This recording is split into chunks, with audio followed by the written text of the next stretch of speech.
Berlatar pada tahun 2009 di perbatasan Korea Selatan, cerita diawali dengan memperlihatkan seorang pria bernama Lee Yong-ho, agen rahasia korut yang sedang makan di warung milik seorang nenek-nenek yang ternyata juga merupakan bagian dari agen yang sama.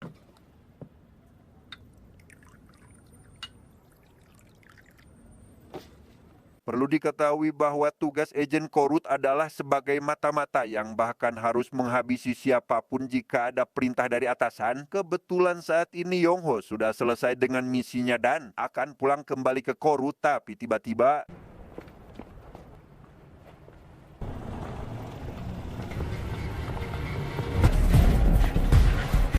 Yongho terkepung oleh para polisi Korsel yang sudah mengetahui penyamarannya. Rupanya ia memang dijebak oleh korut sendiri dan memang sudah menjadi rahasia umum bahwa agen korut yang sudah menyelesaikan misi di Korsel mustahil ada yang berhasil selamat ataupun kembali pulang.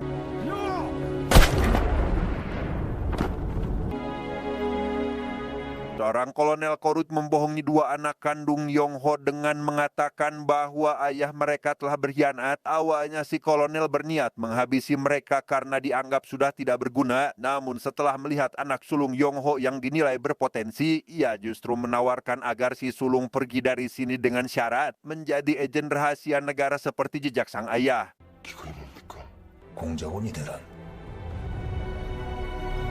2 tahun kemudian, anak sulung Yongho sudah dilatih dan bergabung dengan unit 8. Ia tiba di Korsel dengan memakai nama samaran Kang Daeho sebagai seorang imigran yang karena ia masih di bawah umur, Daeho langsung dibawa ke sebuah panti asuhan karena mengaku sudah sebatang kara. Hingga tak lama, Daeho diadopsi oleh sepasang suami istri yang ternyata sama-sama agen Korsel dan masih dari satu unit dengannya. Sesampainya di rumah, Daeho baru kali ini merasakan suasana rumah layaknya kehidupan normal. Di sana ayah angkatnya, kita panggil saja si ayah, memperingatkan agar Daeho untuk tidak mencampuri urusan mereka, begitupun sebaliknya. Dan selama berada di Korsel, Daeho akan bersekolah layaknya siswa SMA agar penyamarannya sebagai agen tidak diketahui oleh siapapun. Di tempat lain terlihat seorang pria, kita sebut saja Samsul, agen dari unit 35 tertangkap kamera CCTV menembak 3 rekannya yang semuanya dari unit 8 dan entah apa alasan Samsul menyerang unit tersebut. Namun berdasarkan pengamatan dari Korsel, ia menduga jika ini ada kaitannya dengan isu politik di sana. Pada hari pertama, Daeho duduk di samping seorang gadis bernama Heyin, nama yang sama dengan nama adiknya di Korut. Heyin tampaknya sering mendapat perundungan dari para murid laki-laki di kelasnya, yang karena saat ini Daeho adalah teman sebangkunya, ia pun jadi ikut-ikutan dirundung karena memiliki sifat pendiam sama dengan Heyin. Bukan tak bisa melawan, namun Daeho memilih untuk diam agar penyamarannya tidak terbongkar. 찌질한 새끼가 어디서. Entah apa motifnya, Samsul kembali menghabisi anggota dari unit ke-8 dan karena unit tersebut adalah bagian dari Daeho, ia pun menerima paket rahasia berisi sebuah ponsel dan gambar rekan satu unitnya yang ditembak oleh Samsul. Daeho diminta untuk menghabisi Samsul sehingga ia diminta menghubungi jaringan agen untuk mengumpulkan alat-alat yang diperlukan dengan sangat rahasia. Bahkan senjata pun disembunyikan pada sebuah kue ulang tahun yang memang hal tersebut sudah biasa.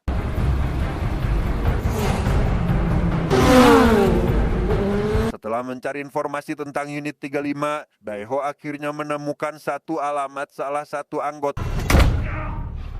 Daeho menyerang si agen tersebut hingga tak berdaya, yang pada kesempatan itu ia menanyakan di mana keberadaan Samsul. Si agen tak memberitahu detailnya dan hanya mengatakan jika Samsul pernah menemui tukang daging, yang karena si agen terus saja menyerang, Daeho yang selama 2 tahun sudah terlatih secara fisik dan mental pun kini tak segan untuk menghabisi agen tersebut sampai akhirnya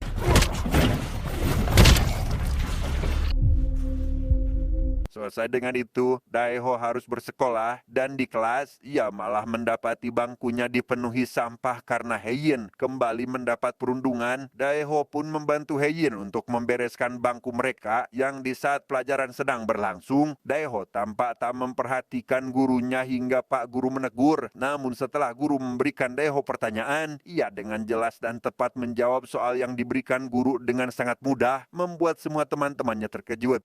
맞아, 잘했어.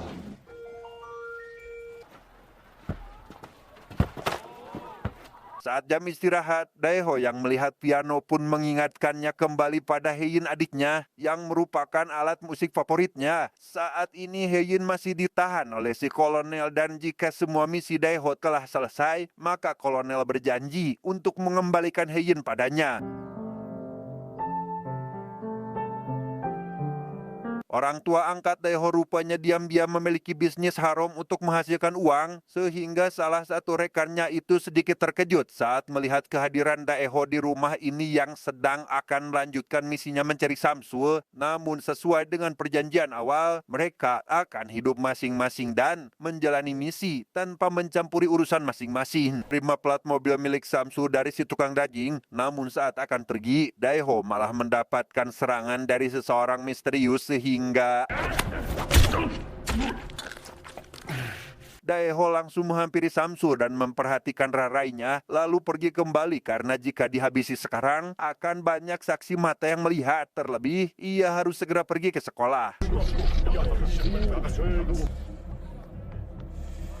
Selesai menjalani hukuman karena datang terlambat, Daeho tak sengaja mendengar keributan dari para murid laki-laki yang merundung Heyin serta memalak uang hasil kerjanya. Heyin dibawa ke lab dan tak sengaja mereka memaksa Heyin memberikan uang sampai bajunya terbuka. Yang hal itu membuat Daeho tak bisa diam sehingga memutuskan untuk memberikan mereka pelajaran. Daeho membuat para perundung itu babak belur, bahkan ada beberapa orang yang tangannya terkilir. Kini mereka semua tampak takut dengan sosok si Daeho. Terbukti saat Daeho mendatangi mereka untuk menanyakan di mana tempat kerja Heyin dan kemana Heyin tak terlihat bersekolah lagi. Namun mereka juga tak mengetahui semua itu.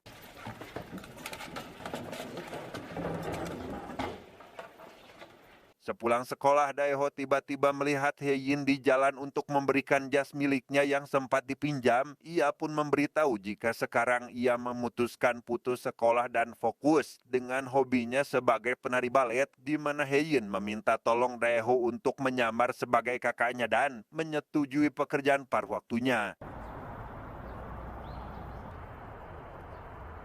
Daeho menuruti permintaan Heyin untuk sebagai wakil karena rupanya Heyin sudah tak mempunyai siapa-siapa, yang ketika Heyin memanggilnya dengan sebutan kakak, Daeho pun langsung tertegun karena teringat dengan adiknya yang saat ini sedang ditawan oleh si Pak Kolonel.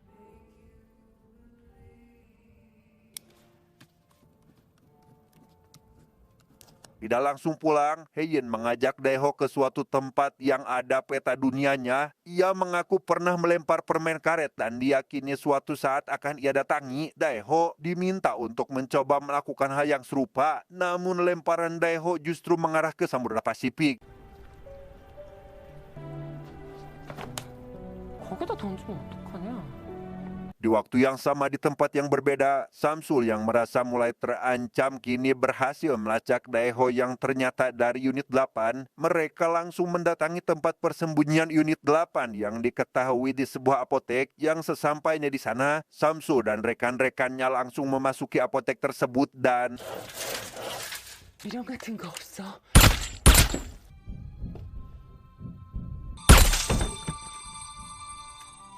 setelah membawa seluruh uang, paket penting, dan semua barang hasil selundupan, mereka menghabisi ayah dan ibu angkat Daeho. Kemudian Samsul memerintahkan kedua rekannya untuk pulang sementara dirinya akan menunggu kedatangan Daeho. Tak lama, Daeho pun datang dan langsung menyerang Samsul saat itu juga. Tidak disangka, Daeho memiliki kemampuan bela diri yang bahkan lebih unggul dari Samsul sehingga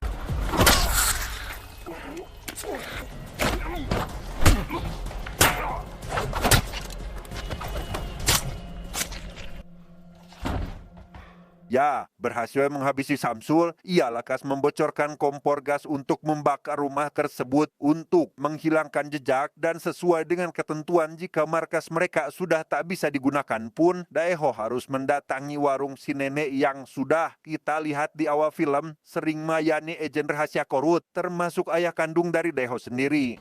가요.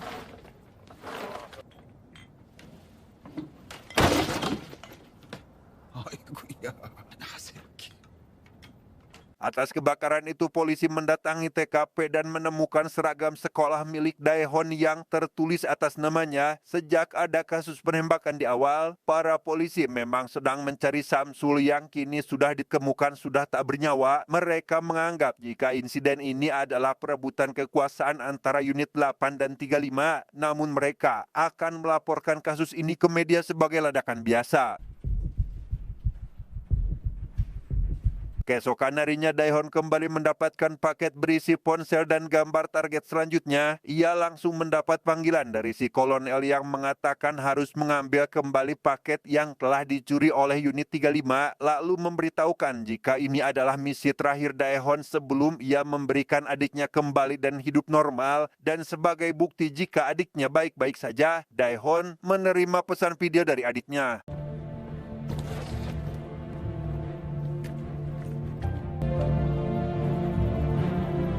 Singkat cerita, Daehon mendatangi tempat transaksi unit tersebut yang ternyata sedang akan menjual paket berisi berlian dengan harga miliaran. Daehon lekas menyerang semua penjaga di sana sehingga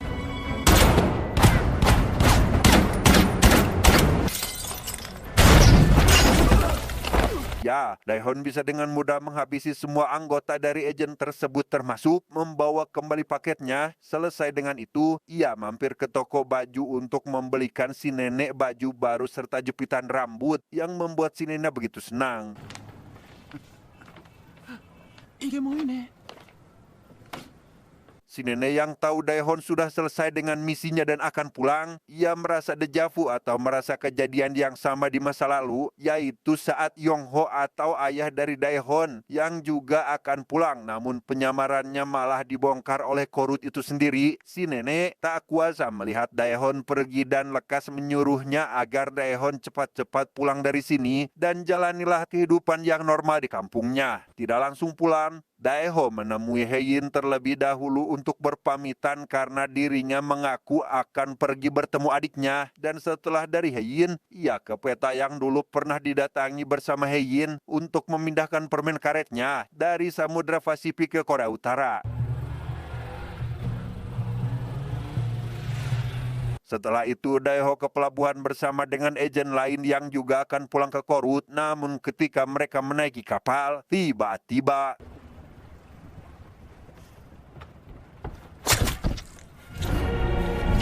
ya, entah apa alasannya, Daeho mendapat serangan dari rekannya itu dan mengaku takkan pernah ada agen Korut yang bisa pulang kembali ke rumahnya. Namun beruntung, Daeho dapat menghabisi rekannya itu dan membuangnya ke laut.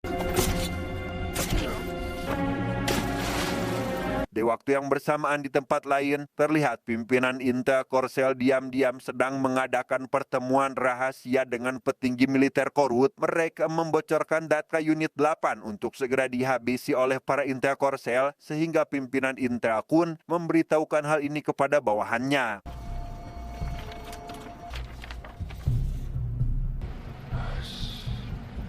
Alhasil, pasukan khusus Korsel akhirnya menangkap semua yang berkaitan dengan unit 8 termasuk tukang paket, tukang kue. Bahkan penyamarannya nenek pemilik warung kaki lima pun ikut terbongkar. Daeho yang rupanya kembali ke warung itu pun sangat dibuat sakit hati melihat neneknya dan bingung dengan apa yang sebenarnya terjadi.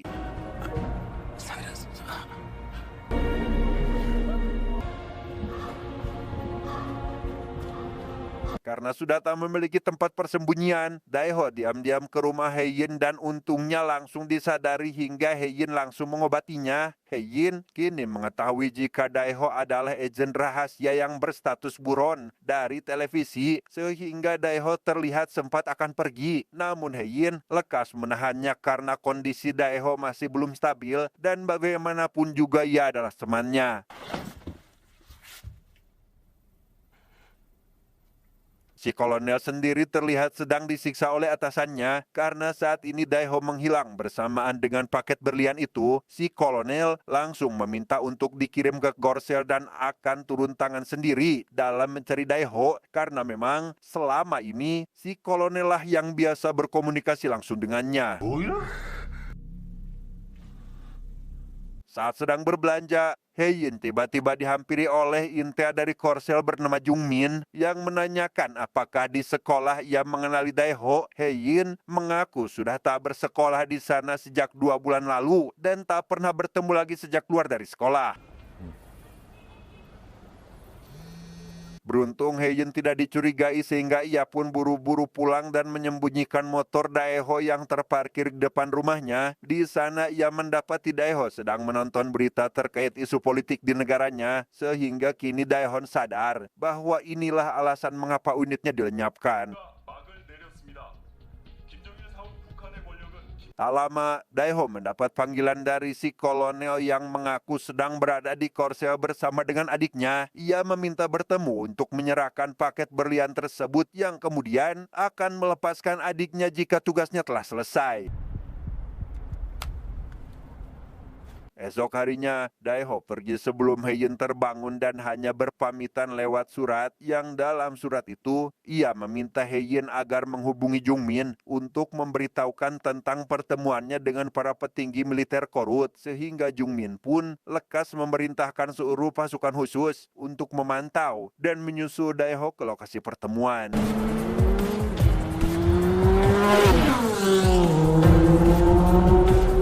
Daeho yang baru tiba pun sangat dibuat tak berdaya begitu melihat sang adik ditahan di dalam mobil. Ia langsung bersedia untuk menyerahkan berliannya tanpa sadar jika si kolonel sudah menyiapkan orang belakang untuk menghabisinya, tetapi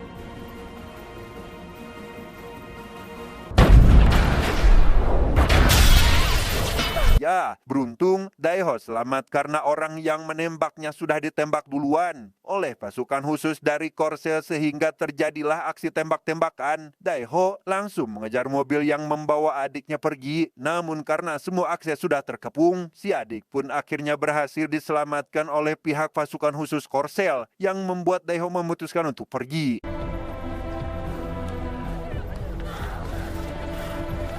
Tidak menyerah sampai di sana, si kolonel kembali menghubungi Daeho untuk menyerahkan paket berlian itu dan kini jaminannya adalah Heyin yang tentu membuat Daeho muak dan sudah kehilangan kepercayaan terhadap si kolonel ini.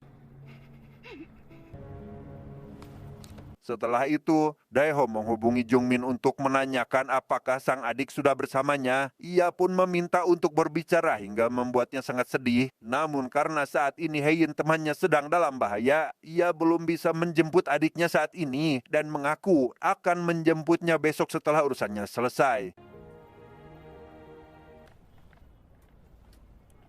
Berlokasi di sebuah gedung terbengkalai, Daeho kembali menghubungi Jungmin agar ia bisa melacak lokasinya. Hingga setelah melihat keberadaan Heyin, Daeho meluapkan kekesalannya terhadap si kolonel yang malah membuat Daeho menjadi seorang pembunuh. Dalam misi ini, ia langsung menabur seluruh berlian yang menjadi awal dari keserakahan mereka serta yang malah melibatkan Heyin dan sang adik dalam keadaan masalah ini sehingga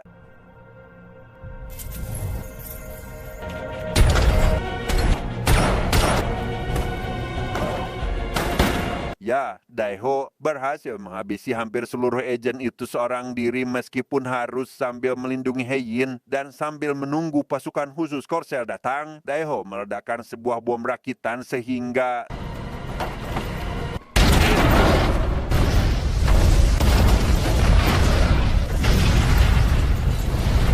tak lama setelah ledakan tersebut, datang Jungmin yang langsung menyelamatkan mereka dan menghabisi si kolonel. Namun sayang, Daeho pun harus menerima beberapa kali tembakan hingga membuatnya tak berdaya. Yang dalam perjalanan menuju ke rumah sakit, Daeho akhirnya maut tanpa sempat bertemu dengan sang adik.